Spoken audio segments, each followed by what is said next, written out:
As humans, I can tell you to look at your feet or ask you to move your feet around, and you intuitively know what that means. You know that you have feet. Dogs are a little bit different. Most of them are very aware that they have a front end or front feet. That's because they can see them. Most of them are not intuitively aware that they have back feet. It just kind of hangs out back there. I like to teach puppies that they have a back end.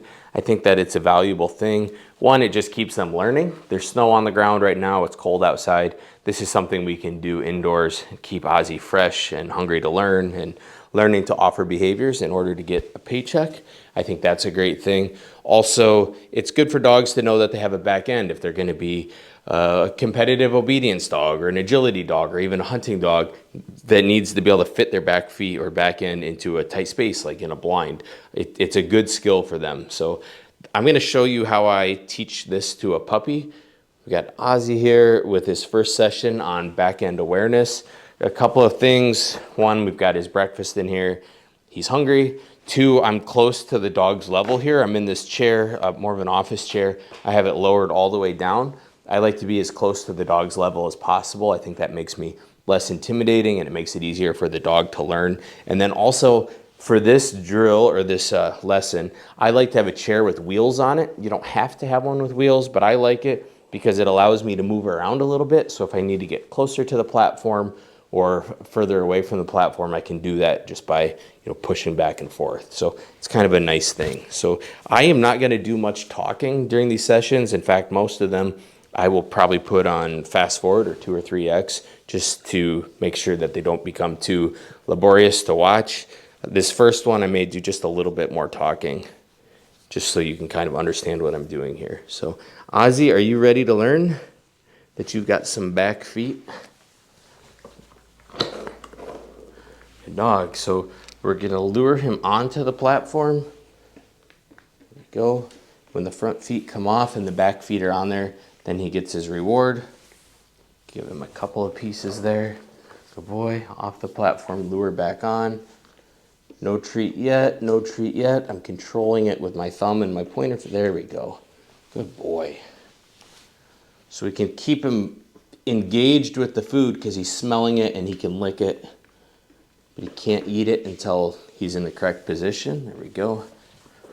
I have no command for this. He's just doing behaviors and getting a treat, and eventually we'll add a name to it. I'll probably call it feet or something like that. Good. He's a good boy. Right now he really has no idea why he's getting the kibble. Eventually he'll start to associate getting the bite with those back feet being on the platform, and eventually he should start reaching for the platform with those back feet. But it's going to take a while. This is a handful of sessions, or this skill takes a handful of sessions. Some dogs maybe more than others. This is where those wheels are nice. I can move around a little bit. Oh boy. There's no reason to make these sessions overly long. But if you have a puppy that has high food drive, you can definitely make them a little bit longer. Lower food drive, find something they like more. Make the sessions short. That is a good boy. There. Doesn't look like much yet, but we have the foundation. And next session, we should be able to pick up right where we left off. Teaching Ozzie that he has some back feet. That's a good boy. All right, thanks for following along. Ozzie, you're doing a good job, buddy.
Good.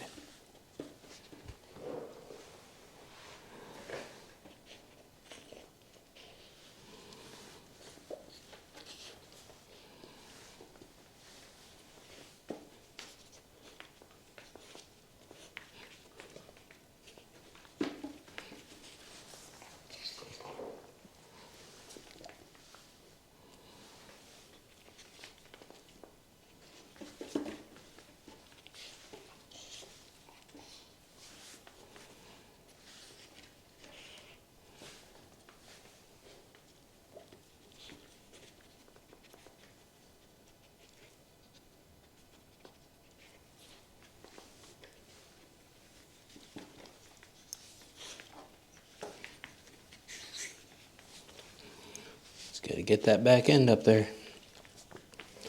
I know we want food.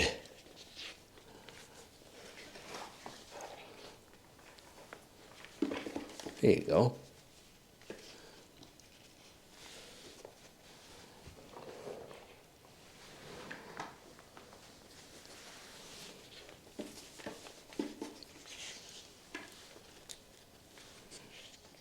There.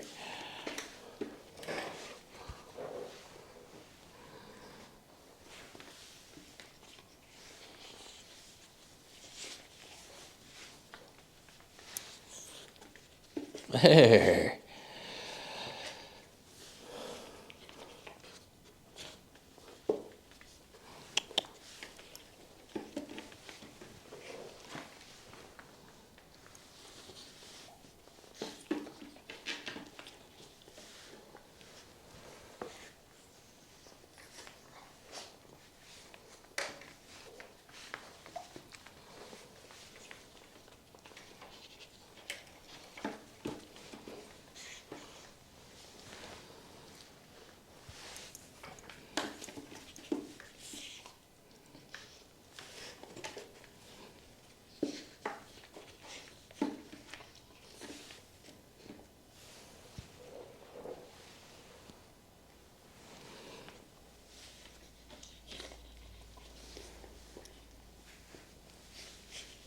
Good. Good. Very nice.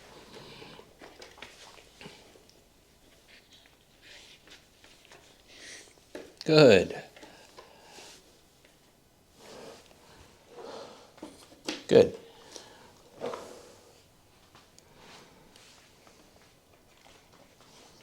Feet. Good. Start introducing the feet command here. Pulling him off and then backing him up just there we go. Good boy. Pull him off. Back him up. Good. Feet.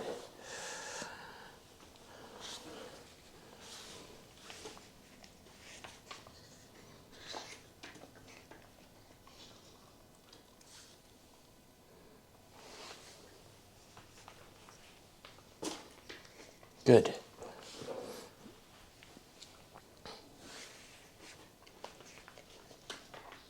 Good.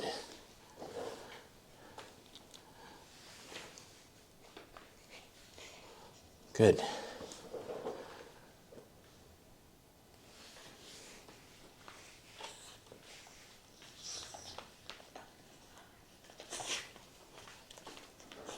Good.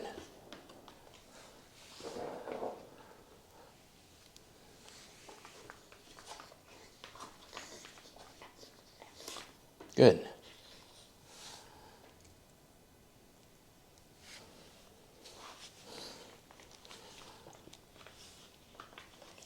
Good.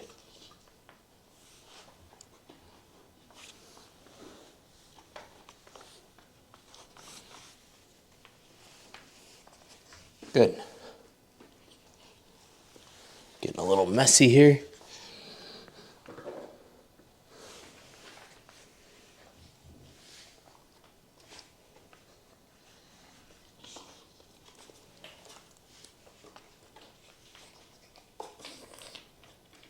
Good.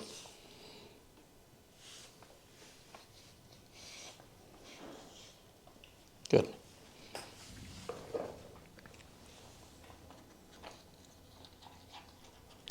That's a good session. Good boy. Feet. Good. Feet. Good. Feet. Good. Feet. Good. Feet. Feet. Good.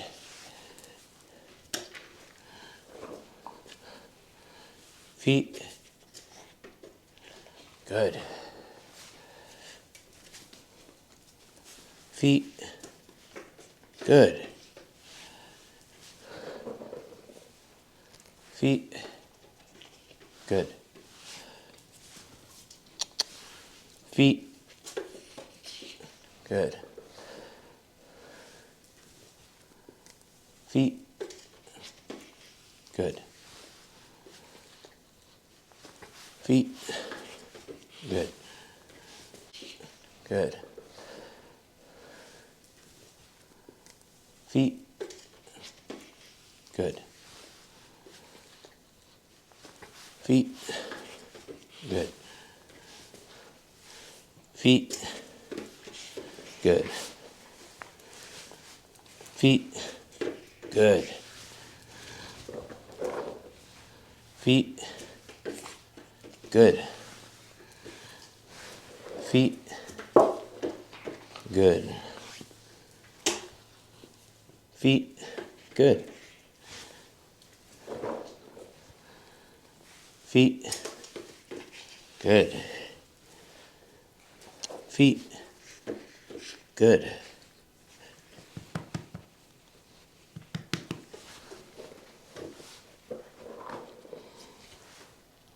I've taken the Cato plank and I put it into the incline position using the tilt stand, and then underneath the tilt stand I put a Cato board that gives me just a little bit extra elevation. You wouldn't necessarily have to have two platforms here.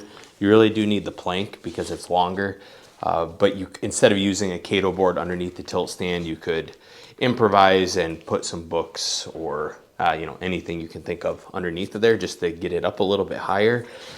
So the reason that I do this feet, good boy, I want to make sure Ozzie is really picking that back end up. That really proves to me that he's aware of what's going on back there. Feet, good boy. And if you think compared to back to the very start when he was just kind of stumbling onto the platform with his back feet and he didn't know what was going on, you see the difference now where, look at that big pickup, good boy. Total awareness of where his back feet are at. He can't see them, obviously, but if he could see them, I would like to think that he is as comfortable moving them around independently as he is moving his front feet around, which is exactly what I'm going for. So we start out with the platform just flat on the ground, and then as they get comfortable with that, then we start adding that elevation. Let's see if we can get him to back up straight onto it. Come here, Ozzie. Good boy. Feet, good boy. And the next step will be to add even more elevation change. We'll end up putting a crate underneath the plank, and then we'll really see him start to pick that back end up. Feet, good boy. Good boy. And I do like to alternate sides just because I don't want them only going one direction. I think it shows an extra level of awareness if they can go from the left or from the right, or even straight back onto it. So, oh boy, we'll call that a session right there. You are doing really well, Ozzie. Thank you. Thanks for following along. Hope you're enjoying it. Good boy, Oz. All right, so we've added a bunch of elevation change here. Feet for Ozzie. Good boy. I put a dog crate behind the plank so I can get a lot of steepness here. Good boy. And if you're gonna do this, just make sure you, I'm using a rug here so it won't slide. Make sure there's something grippy underneath of it. Good boy. Don't really even have to use the feet command with him because he just kind of knows what we're doing here. Come on, feet. Good boy. We're gonna go from the other side. So I'm just gonna pull him off to his left. Come on, Oz. Good, with a treat, and then we'll go up. Good, feet, good boy. Pull him into the middle, here we go. Feet, good. Awesome back end awareness there. I think this is a total of maybe 6 sessions. Good. If you wanted to teach a dog a handstand, which I don't know if I'd recommend it for a dog this young, just because of there's probably a little strain on the joints here. But if you wanted to teach a handstand, this would be a great way to get started with that. Feet. He's really learning to pick his back end up in the air. Oh boy, come here. Feet. So if you're interested, go back. You only have to go back to, I think, like December 26th or 27th and check. You can see when we started this, it's really only taken like 2 weeks to get to this point. So we took a puppy that had no awareness of his back end at all, and now he's doing this, which is pretty cool. It's going to make his sits better. It's going to make his healing better. And he's just figured out how to offer behaviors better in order to get a paycheck. Good boy, Ozzie. There you go. All right, thanks for following, guys.